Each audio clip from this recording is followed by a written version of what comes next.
हजरत अहमद रुबाई रहमतुल्लाह अलैह फरमाते हैं कि जब मैं हज में गया तो एक खाने का बाद तवाफ के पास देखे गए, एक नौजवान बैठा रो रहा है, बहुत ज़ारो कतार रो रहा है।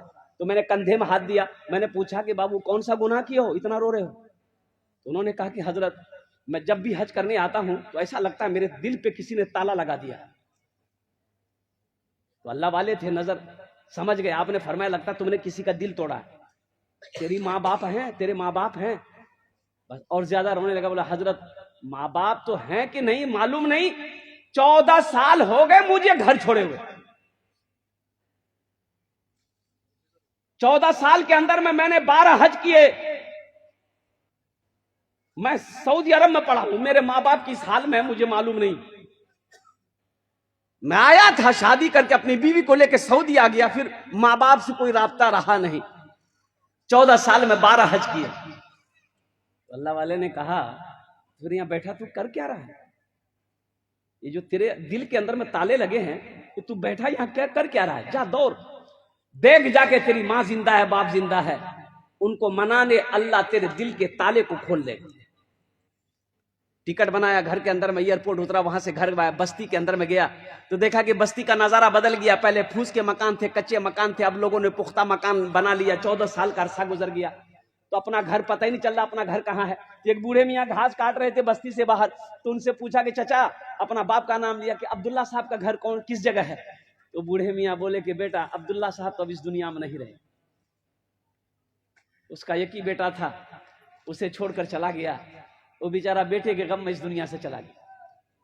ये नौजवान रोने लगा तो बूढ़े मियाँ ने कहा कि रोते क्यों, क्या उससे क्या रिश्ता था तुम्हारा? बोले चाचा रिश्ता क्या था मैं बाद में बताऊंगा, उसकी बीवी है, अपनी माँ के बारे में पूछ रहे, बीवी है। बोला बिचारी है, शौहर के मरने के बाद दूसरे के घर में काम करके वो खाती थी। अब इधर से पता चला कि उसकी आंखों की बीनाई भी खत्म हो गई है, जिसमें मैं फालिज मार दिया है, चारपाई पे पड़ी रहती है। गांव वालों किसी को होता है तो लाकर खाना खिला देता है। ये नौजवान रोते रोते अपने आंगन गया, जैसे ही कदम आंगन में रखा आहट हुई और माँ के कान खुले। माँ कहती है कि कौन है, कौन है मेरे आंगन में? ये रोता हुआ बेटा कहता है कि अम्मा तेरा गुनहगार बेटा। और माँ का इतना सुनना था। माँ कहती है कि बेटा मेरे करीब आ जा, दूर क्यों खड़ा है, दूर क्यों खड़ा है? मैंने तो अल्लाह से दुआ मांगी थी कि अल्लाह उस वक्त तक मेरे जिस्म से रूह ना निकालना जब तक मैं अपने बेटे को देख ना लूं। तो आंखों में तो रोशनी नहीं, देख नहीं सकती, तू करीब आ जा ताकि मेरे सीने से लग जा, मेरे कलेजे को ठंडक मिल जाए। हमको अपने माता पिता पे आज बड़ा अभिमान है जिनके सर पे माँ की ममता, जग में बड़ा इंसान है, जग में बड़ा इंसान है। जो माँ की ममता ना समझे वो कितना नादान है, वो कितना नादान है। बंबई जाइए, दिल्ली जाइए, कहीं जाइए, 6 महीने हो गए, 4 महीने हो गए, 1 महीना हो गया, बीवी फोन करेगी ऐसा कीजिएगा और मेरे लिए फला जोड़ा ले आइएगा, फला जोड़ा ले आइएगा, ये कपड़ा लीजिएगा, ऐसा कपड़ा लीजिएगा। बच्चा फोन करेगा पापा मेरे लिए खिलौना ले आइएगा। अरे माँ से तो पूछो, माँ आपके लिए क्या लाऊं? और मुन्ना कुछ नहीं, तू आ जा।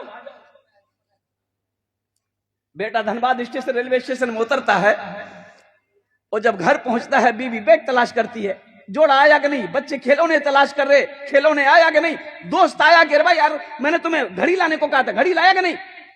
ओ माँ बैठी उधर, वो सामने आई, बाप वहां से बैठा टुक टुक देख रहा है। माँ ये देखती है अपने बेटे के चेहरे को, मेरा बेटा कैसा है। सारी दुनिया अपने मतलब के लिए आपसे मोहब्बत करेगी, माँ और बाप कोई मतलब नहीं। चिलचिलाती धूप में बाप मेहनत करता है, किसके लिए? बाप से पूछो क्या जरूरत है, उसको खाना नहीं मिलेगा? उससे पूछो रिक्शा चला रहा है कलकत्ता के अंदर में, पूछो उससे जाकर के रिक्शा क्यों चला रहे, पसीना से शराब हो रहे।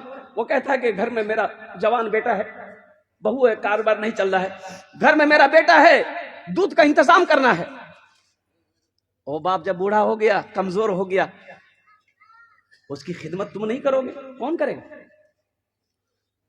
नमाज पढ़ लो, रोजा रख लो, कुरान की तिलावत कर लो, सुनो, जिक्र अस्कार कर लो, 1 हज नहीं 100 हज कर लो कसम खुदा की। अगर माँ बाप नाराज है, कोई अमल अल्लाह की बारगाह में कबूल नहीं।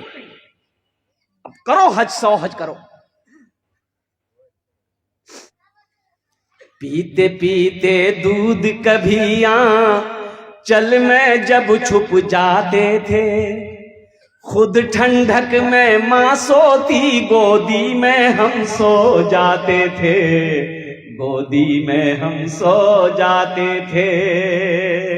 मां बोली मन भावन मेरा बेटा रूप समान है, जो मां की ममता ना समझे वो कितना नादान है, वो कितना नादान है।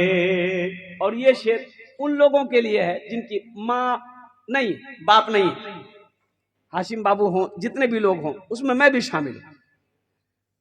मत पूछो रातों को मैं भी कैसे कैसे सोता हूं, जब जब मां की याद सताए चुपके चुपके रोता हूं, चुपके रोता हूं। मत पूछो रातों को मैं भी कैसे कैसे सोता हूं, जब जब मां की याद सताए चुपके चुपके रोता हूं।